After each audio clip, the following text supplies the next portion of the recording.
Eh bien bonjour à toutes et à tous, j'espère que vous avez la forme, c'est WordPress Sensei et aujourd'hui on se retrouve pour une nouvelle vidéo sur WordPress où là je vais vous présenter du coup comment configurer le plugin Yoast SEO qui est le plugin le plus connu pour optimiser le référencement web de son site.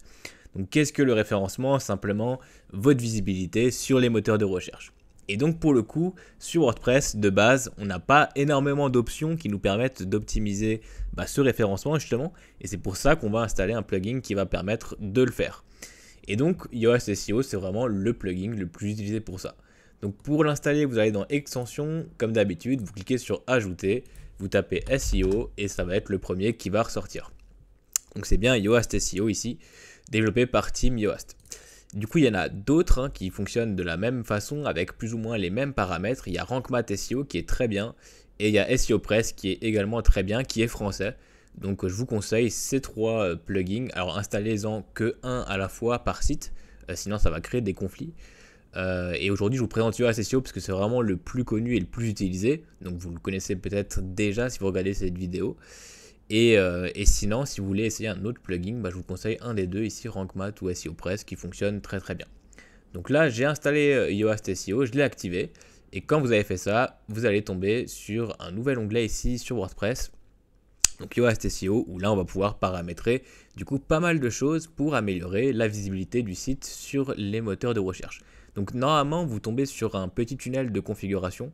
Vous pouvez le passer, de toute façon, on va pouvoir configurer du coup toutes les options du tunnel directement sur le plugin. Donc là, je l'ai directement passé et là, du coup, je suis sur l'interface de base de Yoast SEO. Donc c'est un premier petit tableau de bord donc dans l'onglet général qui nous indique si jamais il y a un souci en termes d'indexation, en termes d'optimisation SEO. Et donc par exemple ici, il me détecte un problème majeur qui fait que mon site ne va pas pouvoir être indexé sur les moteurs de recherche. En fait, il détecte simplement que mon site dispose d'une balise no-index. Du coup, les pages disposent d'une balise no-index, qui est une balise qui permet d'indiquer au moteur de recherche de ne pas indexer ce site web-là. Et cette balise-là, elle est générée du coup quand vous allez dans Réglages, Lecture de WordPress. Ici, vous avez une option, demander au moteur de recherche de ne pas indexer ce site. Et si vous cochez cette case-là, forcément, Yoast va le détecter et il va vous dire que voilà, attention, votre site ne va pas pouvoir être indexé, décochez cette case-là. Donc ça, c'est un exemple parmi tant d'autres. Si vous avez un plugin qui pose problème, si vous avez un thème ou des pages ou un contenu qui pose problème, Yoast SEO va pouvoir le détecter et il va vous indiquer un petit problème du coup ici et avec la petite solution pour pouvoir le régler. Donc ça, c'est un petit tableau de bord avec un petit récap. Vous avez aussi les notifications de mise à jour du plugin, etc., etc. On va pas trop s'attarder dessus. Après, on a l'onglet Réglages. C'est vraiment là l'onglet qui va nous intéresser, qui va nous permettre de choisir toutes les fonctionnalités qu'on souhaite activer proposées par Yoast du coup. Donc on en a vraiment pas mal. Donc on a l'analyse SEO, l'analyse de lisibilité. Donc ça, c'est deux analyses qui vont être effectuées du coup sur nos contenus, donc sur nos pages, sur nos articles, sur nos produits si c'est un e-commerce, sur tous nos post types. Et on va pouvoir du coup voir si un contenu est optimisé ou pas pour les moteurs de recherche. Donc ça, c'est plus l'analyse SEO. Et après, l'analyse de lisibilité, c'est plus pour l'expérience utilisatrice entre guillemets. En fait, il va vous indiquer si votre texte est assez lisible, assez compréhensible du coup par les internautes qui vont naviguer sur vos contenus. Après, on a encore d'autres options. Donc par exemple ici, on va pouvoir activer un outil qui s'appelle Contenu Cornerstone. En fait, ça c'est Yoast SEO qui va essayer de détecter du coup quel contenu est le plus intéressant à aller envoyer sur les moteurs de recherche ou non. On a un compteur de liens textuels qui du coup va compter le nombre de liens qu'il y a sur les pages pour du coup voir si on peut améliorer le maillage interne de son site ou les différents backlinks qu'on pose sur notre site web. Et il va aussi pouvoir nous suggérer des liens. Donc ça, c'est juste par contre avec l'option premium de Yoast SEO. Là, on voit uniquement la gratuite. Vous allez voir qu'on peut faire déjà énormément de choses avec le plugin gratuitement. Après, on a du coup des options pour le partage du site sur les réseaux sociaux. Donc ça n'a pas forcément à voir avec le SEO. C'est plus sur comment va du coup s'afficher vos contenus et votre site sur les réseaux sociaux. Ça peut toujours servir. Donc là, déjà, on a des données Open Graph. Donc ça, c'est les données qui vont nous permettre de choisir comment s'affiche du coup le site sur Facebook notamment. On a la même chose du coup pour Twitter et on a la même chose pour Slack qui est un outil du coup de communication qui fonctionne par message. Après en dessous on peut choisir si on active Yoast SEO dans la barre d'outils ou non. Donc on a cette petite icône en haut qui nous indique les notifications et on peut accéder directement au réglage SEO. Et après on a la possibilité du coup de connecter Yoast avec certaines API. Et on a aussi une option qui s'appelle plan de site XML qui est pour le coup assez utile, qui permet simplement de créer un sitemap XML. Donc si je clique ici, je tombe sur le sitemap XML de mon site. Donc qu'est-ce qu'un sitemap? C'est simplement le plan du site qui est généré dans le format .xml, qui est un format spécifique qui permet du coup d'envoyer au moteur de recherche la structure du site pour qu'ils comprennent mieux un peu comment le site a été construit et de quoi il est composé. Donc à l'époque ça avait un grand impact sur le SEO, aujourd'hui moins, mais c'est toujours bien de le générer et comme ça on peut l'envoyer sur les moteurs de recherche et ils comprennent un peu mieux la structure du site web plus rapidement. C'est moins exploité aujourd'hui, mais voilà, vous pouvez laisser cette option du coup activée. Et donc ça c'est pour les options, c'est pour le choix des fonctionnalités du coup de Yoast SEO. Et après si je vais ici à gauche, j'ai pas mal d'onglets et là je vais pouvoir du coup régler pas mal de paramètres SEO. Donc si je vais dans réglage essentiel, ici j'ai d'abord quelques petits champs qui me permettent d'indiquer le nom du site web, un nom de site alternatif si j'ai envie et un slogan. Donc ça va être des données qui vont être utilisées du coup. Ça va être simplement le nom du site qui va être après récupéré sur des variables dans des meta titles. Alors qu'est-ce que des meta titles? C'est simplement si je vais sur Google et que je tape par exemple Yoast SEO, là en fait tout ce que vous voyez en bleu en titre ici, c'est ce qu'on appelle des meta titles. Et juste en dessous on a ce qu'on appelle des meta descriptions. Donc ça on va pouvoir vraiment personnaliser chaque contenu de WordPress avec une meta title différente et une meta description différente. Et on peut le faire du coup grâce à des variables sur Yoast SEO, ça peut nous permettre de gagner du temps. Et là, on a la première variable qui est du coup le nom du site, on en a une autre qui est le slogan, et après on a une autre variable qui est le séparateur du titre. Donc souvent, par exemple, entre le titre d'un contenu et le titre du site, on va mettre un séparateur de titre. Et vous voyez que si là je vais sur Google, là par exemple on a des doubles points. Si je descends un petit peu pour voir si on a d'autres séparateurs, là ici on a un tiret du 6. Ça dépend vraiment plus de vous en fonction de ce que vous souhaitez visuellement parlant, parce qu'en termes de SEO, ça va vraiment rien changer d'avoir un tiret du 6 ou une barre ou des doubles points. Donc ça va pas changer vraiment grand chose. Donc là, je vais mettre par exemple la barre. Ici, j'ai mis du coup le nom du site web. Alors il récupère automatiquement le nom que vous avez mis dans réglage général, du coup sur WordPress. Et ici, je peux sélectionner une image du site. Donc là, pareil, ça sera notamment pour le partage du site sur les réseaux ou n'importe où. Et juste en dessous, on a deux préférences de site. On peut restreindre les réglages avancés aux auteurs et autrices. Ça, c'est juste pour restreindre du coup les options de Yoast SEO aux auteurs et aux autrices. Et on a aussi la possibilité d'envoyer du coup les données à Yoast SEO pour que eux ils améliorent leur plugin derrière. Vous pouvez tout simplement laisser les options telles quelles. Et après, on a un onglet représentation du site qui est important, où là on va pouvoir du coup configurer vraiment des données structurées. Donc ce qu'on appelle les données structurées, c'est simplement tout ce qui est JSON LD. Donc c'est les données en schéma qui vont être envoyées au moteur de recherche, qui permettent du coup d'indiquer à qui appartient le site web, donc si c'est une entité ou une personne. Et on va pouvoir du coup définir le nom de l'entité ou de la personne et mettre du coup un logo pour l'entité ou la personne. On va pouvoir aussi mettre du coup les profils des réseaux sociaux de cette personne ou de cette entité. Et comme ça, du coup, les moteurs de recherche vont tout de suite comprendre grâce à ces données-là que ce site web-là appartient à telle ou telle personne, à telle ou telle organisation, et que ces réseaux sociaux-là sont reliés directement à ce site web-là. Donc voilà, c'est ce qui s'appelle du coup des données structurées. On va voir après plus tard qu'on peut aussi en générer pour nos contenus. Mais là, c'est vraiment juste les données structurées principales du site qui permettent d'indiquer au moteur à qui appartient le site web. Après, si je vais dans connexion au site, ici, j'ai la possibilité de connecter des outils provenant d'autres de moteurs de recherche comme Google, comme Baidu, qui est du coup le moteur de recherche chinois, ou Yandex, qui est le moteur de recherche russe, par exemple. On peut aussi connecter un outil de Pinterest et l'outil de Bing aussi, qui s'appelle la Bing Webmaster Tool, qui est l'équivalent du coup de la Search Console.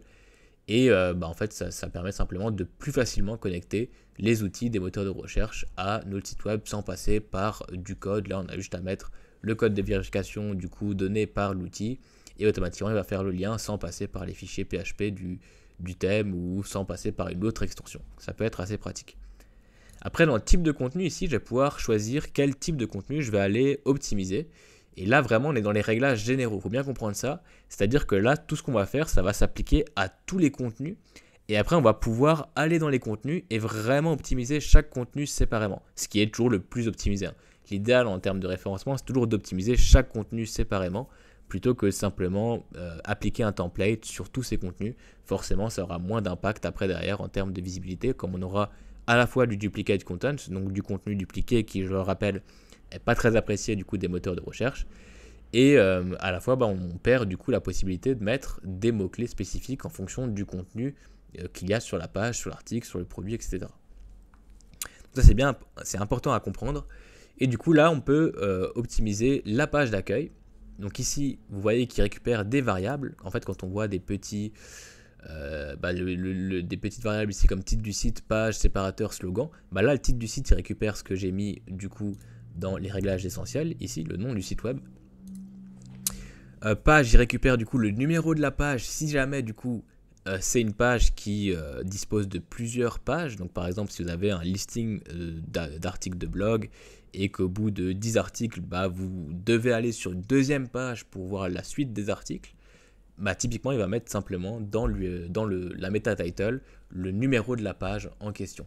Donc ça, c'est relativement peu utilisé parce que c'est vrai qu'aujourd'hui, on cherche plutôt les articles ou les produits en Ajax où on redirige directement sur une page dédiée à ça. Mais voilà, Yoast SEO met directement cette variable dans le titre, vous pouvez très bien la laisser. Séparateur, ça va être le séparateur qu'on aura choisi dans les réglages essentiels. Donc là, par exemple, la barre. Et slogan, ça va être le slogan du site. Donc ça, c'est pour la page d'accueil. Donc en soi, le titre est déjà optimisé si on a optimisé du coup les réglages essentiels. Maintenant, si j'ai vraiment envie d'optimiser la page d'accueil différemment, en fait, je peux simplement aller dedans et écrire ce que je veux en meta title. Donc on fera peut-être une vidéo pour voir comment optimiser au maximum ces méta. Là, c'est pas le sujet de la vidéo. Là, c'est vraiment juste comment configurer Yoast SEO. Mais là, dans l'idée, vous pouvez mettre votre meta title de page d'accueil. Donc ça va être la méta qui va être la plus importante sur votre site. Donc attention à bien l'optimiser. Après, on a la meta description qui va être du coup ce qui est affiché en dessous du titre. Si je retourne sur mon moteur de recherche, c'est ce qui est affiché du coup juste en dessous. Et là, pareil, on peut la personnaliser pour la page d'accueil.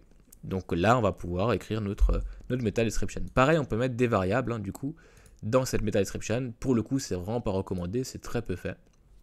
Donc voilà, on va préférer écrire la meta description du coup à la main.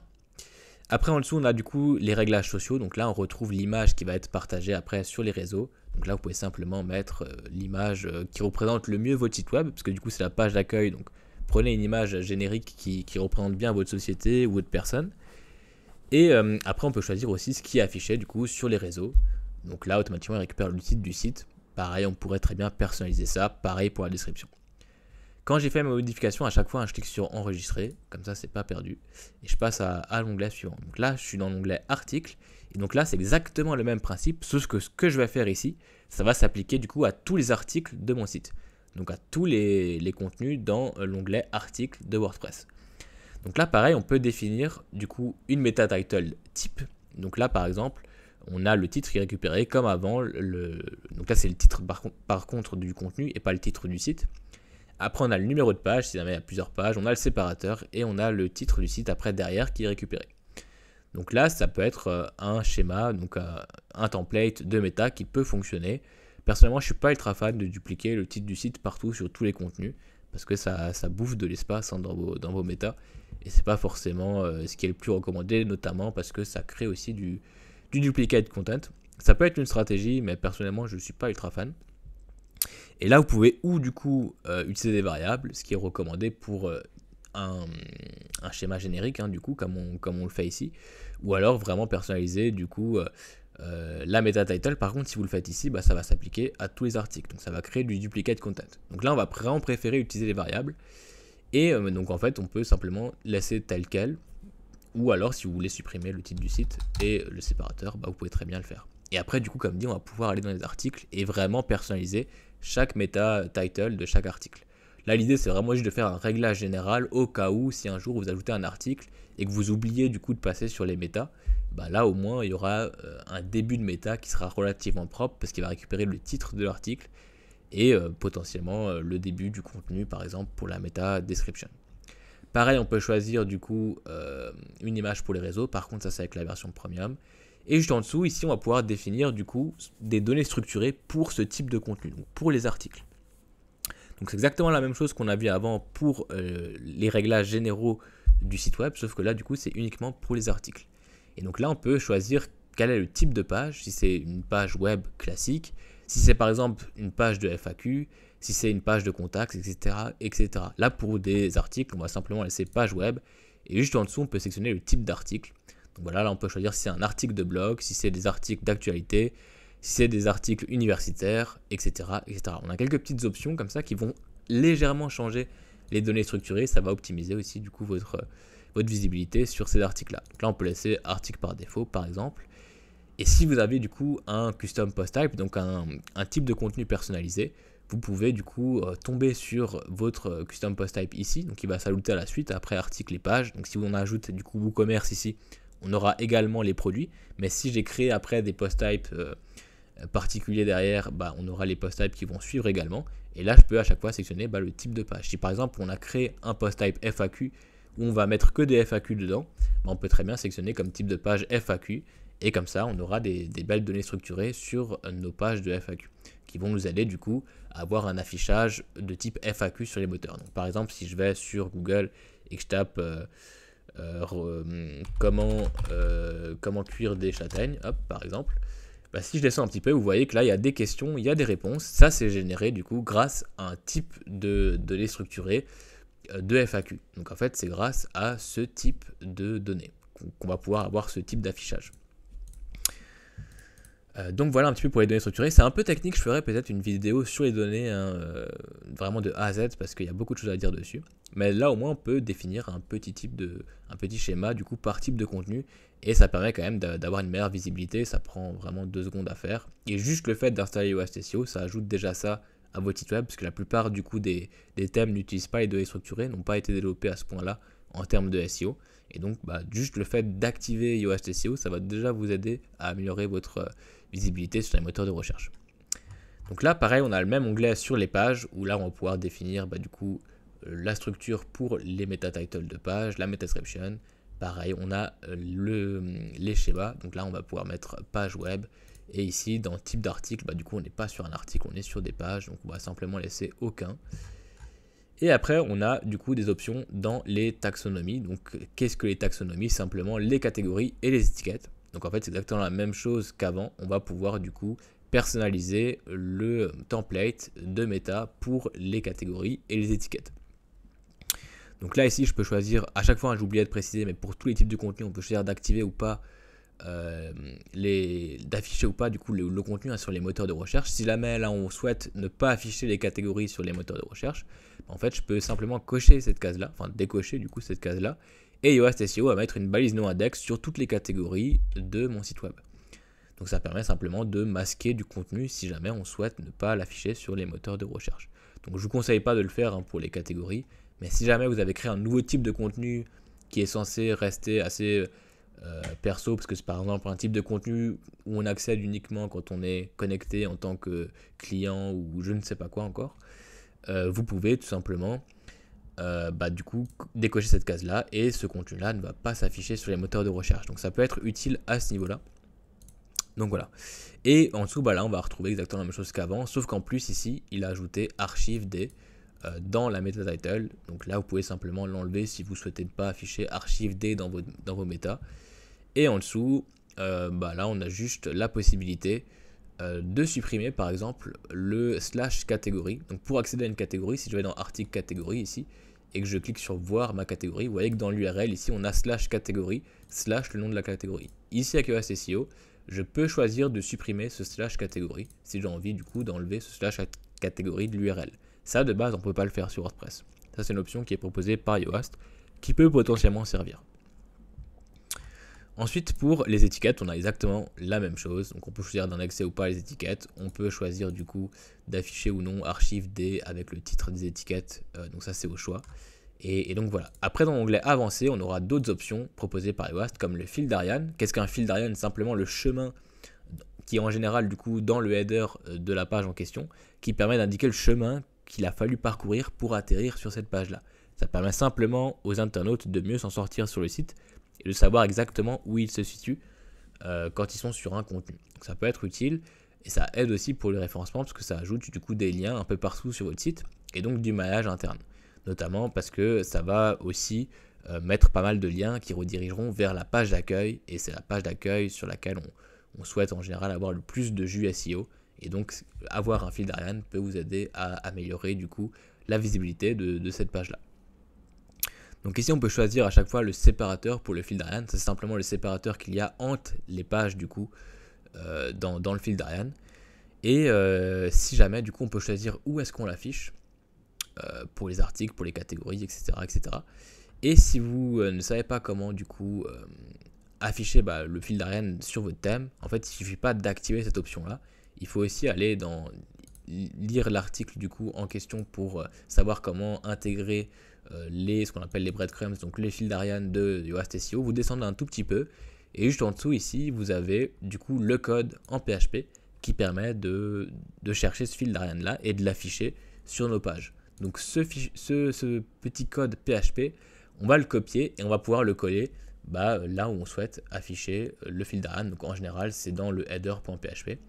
Et donc vous avez juste à le copier, à aller dans votre header.php, dans les fichiers du thème, et à aller le coller, et votre fil d'Ariane sera fonctionnel et présent sur le site. Alors je ferai peut-être une vidéo aussi sur les fils d'Ariane, parce que c'est vrai que c'est un peu plus complexe, c'est un peu plus technique.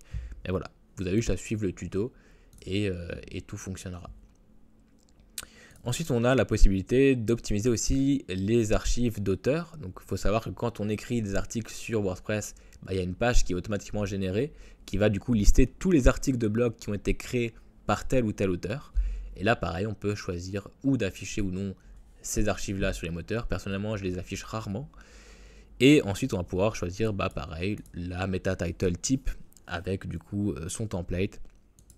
Et pareil pour la meta description. On va pouvoir faire ça pour les archives d'auteur, pour les archives par date, parce que pareil, on a à chaque fois aussi une page qui est générée avec du coup tous les articles qui ont été écrits à telle ou telle date. Et après, on a aussi les archives par format, donc en fonction du format de vos contenus qui va être du coup généré.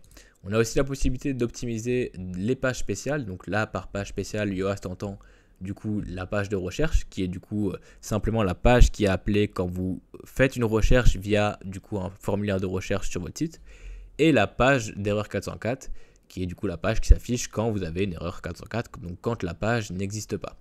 Donc ces deux pages là ne sont pas indexées sur les moteurs ou très rarement, donc c'est pas la peine de les optimiser.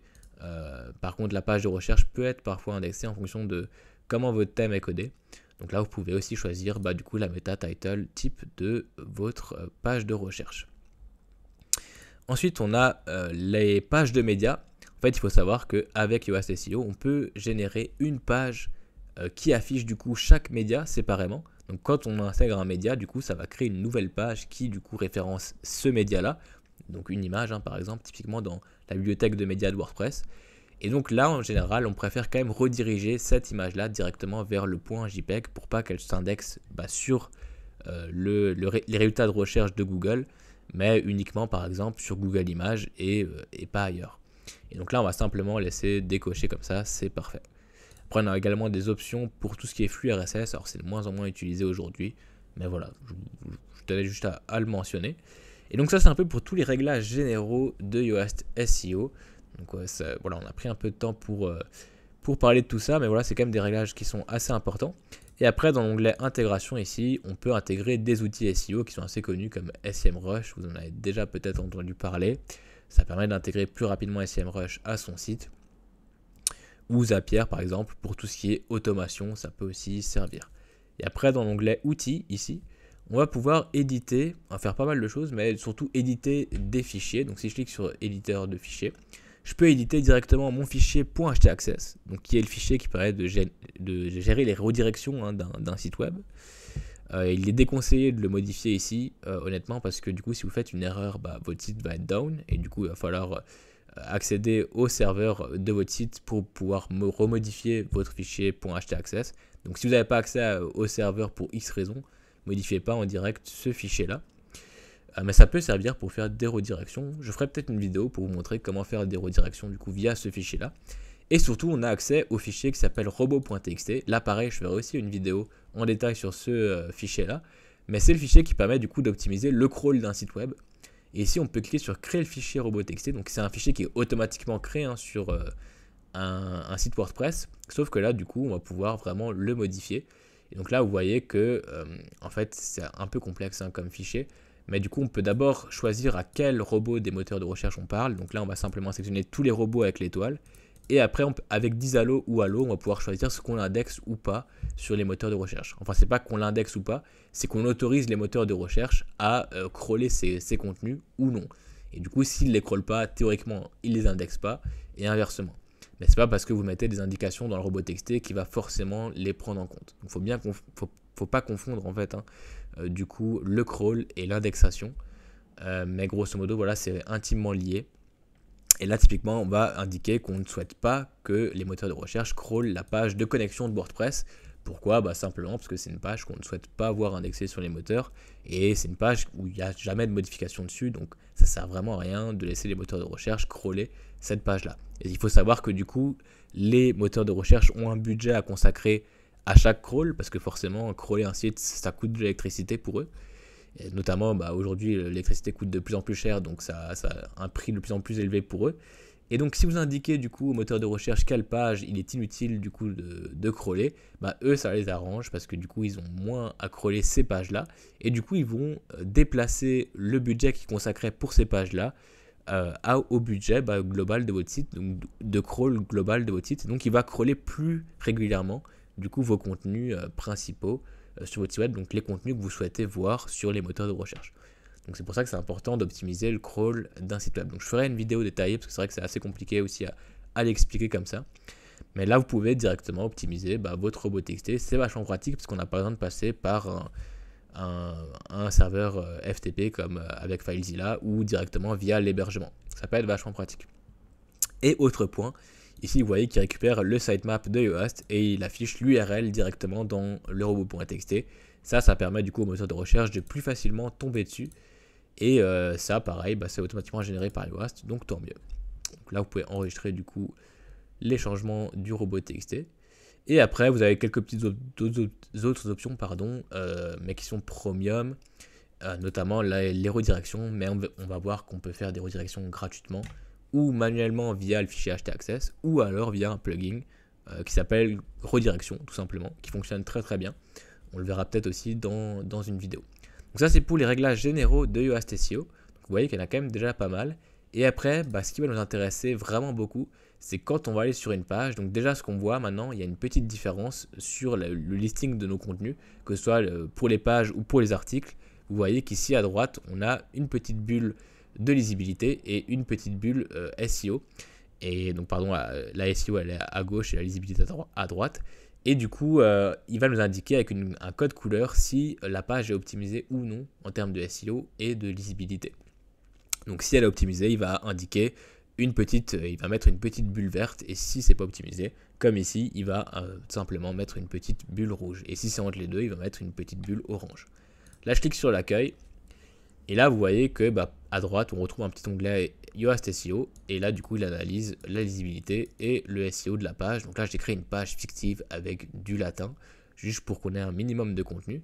Et si je descends en bas, là, je retrouve du coup un nouvel onglet sur toutes mes pages, sur tous mes contenus, que ce soit les produits, les articles, les pages ou n'importe quel type de contenu que vous ajoutez du coup sur WordPress. Et ici, du coup, on va pouvoir optimiser la page vraiment séparément, indépendamment du coup des autres contenus. Et c'est vraiment ce que je recommande de faire, c'est de passer sur chaque page et d'optimiser chaque page séparément, parce que c'est ça qui fera la différence sur votre référencement. Donc là, on peut choisir une requête cible, simplement du coup les mots-clés qu'on souhaite du coup cibler pour cette page-là. Et après, Yoast va du coup baser son analyse sur les mots-clés que vous allez mettre ici. C'est pas obligé du coup de les compléter, mais vous pouvez très bien mettre une requête cible ici, c'est comme vous préférez. Après, en dessous, du coup, on a un aperçu de ce qui va s'afficher sur Google. Donc là, on retrouve la meta title et la meta description.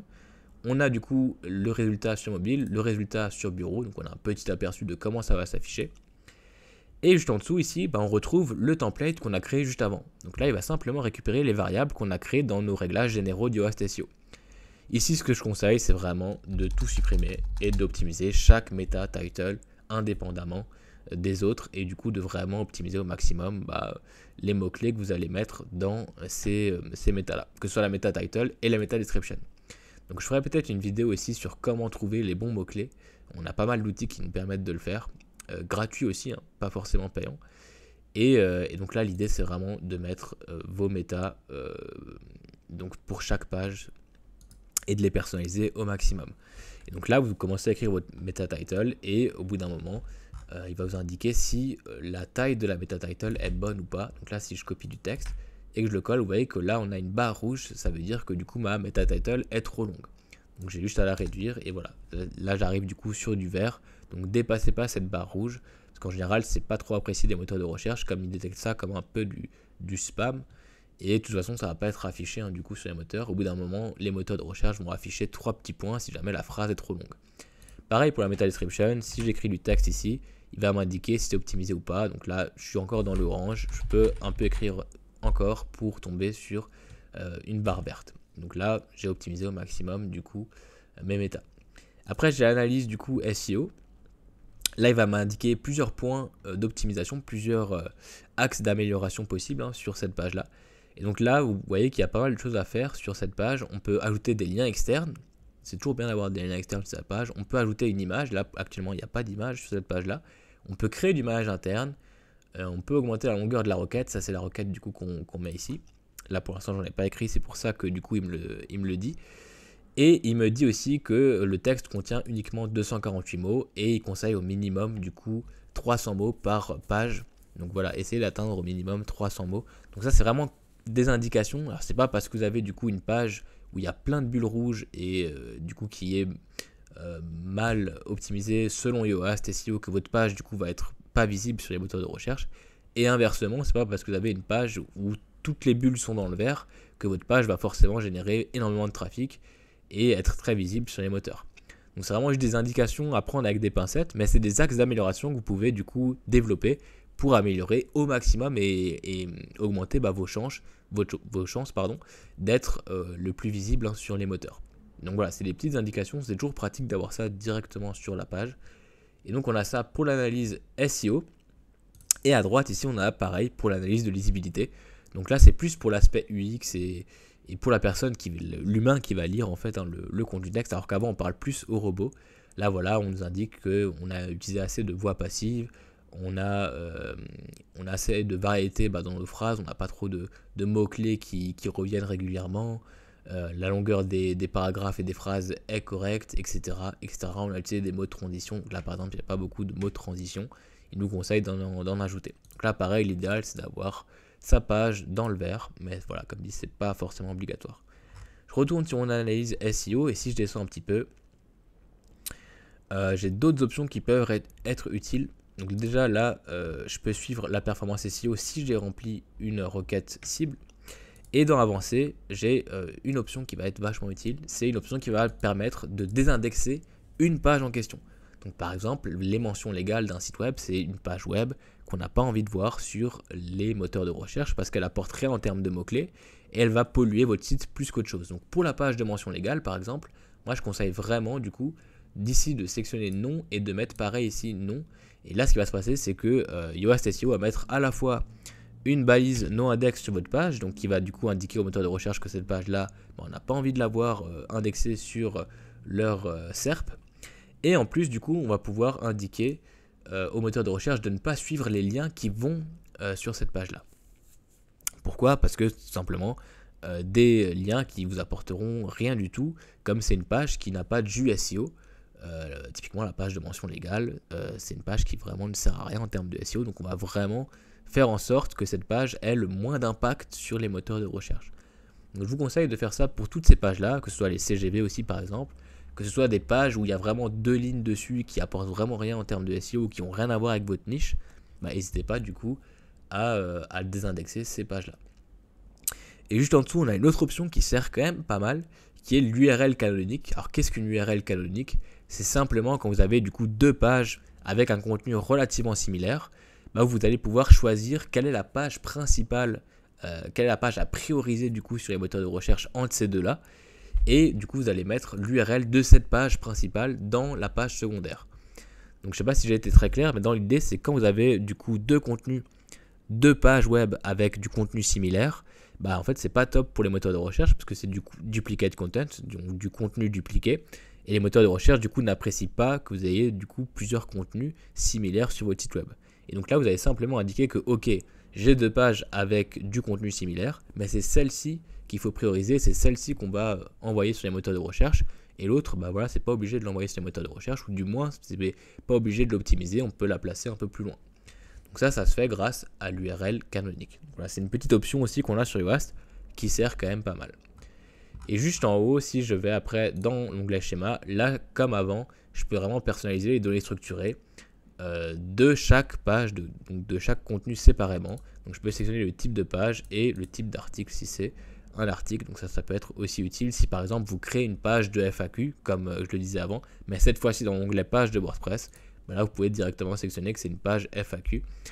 Et du coup, Yoast va envoyer les questions et les réponses en données structurées au moteur de recherche et ça va améliorer votre visibilité à ce niveau-là. Et après, on a l'onglet réseaux sociaux où là, on va pouvoir définir une image pour Facebook, une image pour Twitter. Donc pareil, ça c'est des images qui vont être récupérées et affichées si jamais vous partagez cette page-là sur ces réseaux-là. On peut définir aussi un titre et une description comme avant. Sauf que là, du coup, c'est vraiment sur ces pages-là et c'est plus en générique. Et donc, voilà un peu ce qu'on trouve sur le contenu, sur vos contenus en termes d'options Yoast SEO. Donc là, si je retourne sur WordPress, si je vais dans l'article, j'ai exactement les mêmes options que pour les pages. Et voilà, vous retrouvez en fait ces options-là partout, même sur vos catégories, sur vos étiquettes, etc. etc. Donc voilà, c'était une petite vidéo sur Yoast SEO. Donc je crois avoir fait le tour de l'outil. Vous voyez qu'il est quand même assez complet. Et globalement, hein, tous les plugins SEO ont ces mêmes options-là. Donc on retrouvera à chaque fois l'URL canonique, la possibilité éventuellement de faire des redirections, la possibilité de modifier le robot.txt, la possibilité de modifier les méta, etc., etc. Donc toutes ces options-là, en général, on les trouve, que ce soit sur Yoast SEO, sur SEOpress, sur Rank Math SEO. Ces trois plugins-là sont vraiment très bien, les trois fonctionnent très bien. Et donc voilà, vous voyez qu'on peut déjà faire pas mal de choses avec la version gratuite. Et si vous faites ça, si vous installez Yoast SEO, que vous passez du coup un peu de temps à optimiser du coup les réglages de Yoast et à optimiser du coup le contenu, donc chaque contenu séparément avec les méta, avec du coup le contenu qu'il y a sur les pages en le modifiant pour avoir un maximum de bulles vertes sur Yoast SEO, en fait votre visibilité ne peut que monter. Hein. Vous ne pouvez pas du coup régresser, sauf si vraiment vous faites du spam et que vous mettez du coup énormément de mots-clés un peu partout. Et ensuite vous allez être pénalisé du coup par les moteurs de recherche. Mais si vous ne faites pas ça, théoriquement, il n'y a aucune raison que votre site ne monte pas après avoir installé Yoast SEO et l'avoir un minimum configuré derrière. Donc c'est un peu de temps à investir. Mais voilà, ça vaut quand même le coup, parce qu'avoir le plus beau site de la planète, c'est très chouette, mais si personne ne le voit, ça sert à rien. Et du coup, Yoast SEO, c'est un plugin qui permet d'améliorer du coup la visibilité de votre site, donc autant l'installer et le configurer. Et si jamais, aujourd'hui, si vous n'êtes pas forcément très très bon en rédaction comme moi, et que vous n'aimez pas trop consacrer du temps à rédiger des méta, title et description, on a des outils qui permettent de le faire. Vous pouvez aussi très bien contacter un expert SEO qui va du coup ou un rédacteur web qui va du coup s'occuper de ce travail-là. Ou alors aujourd'hui on a des outils avec des IA notamment comme par exemple ChatGPT qui permettent de le faire très facilement et de le faire assez rapidement. Donc voilà, donc je ferai peut-être une vidéo aussi également à ce sujet. Donc voilà, c'était WordPress Sensei. J'espère que cette vidéo n'a pas été trop longue pour vous et j'espère qu'elle vous a apporté quand même des bonnes notions sur ce plugin là et des idées du coup pour améliorer votre SEO sur les moteurs de recherche. Et donc voilà, merci d'avoir regardé la vidéo jusqu'à ici. Si vous avez des questions, n'hésitez pas à m'envoyer un email ou à les mettre du coup en commentaire. Si vous avez d'autres idées de vidéos sur WordPress, n'hésitez pas aussi à me les partager. N'hésitez pas à liker, à partager cette vidéo si vous pensez qu'elle peut servir à quelqu'un. Et voilà, merci à vous et on se retrouve pour un prochain tuto très rapidement. Bye bye.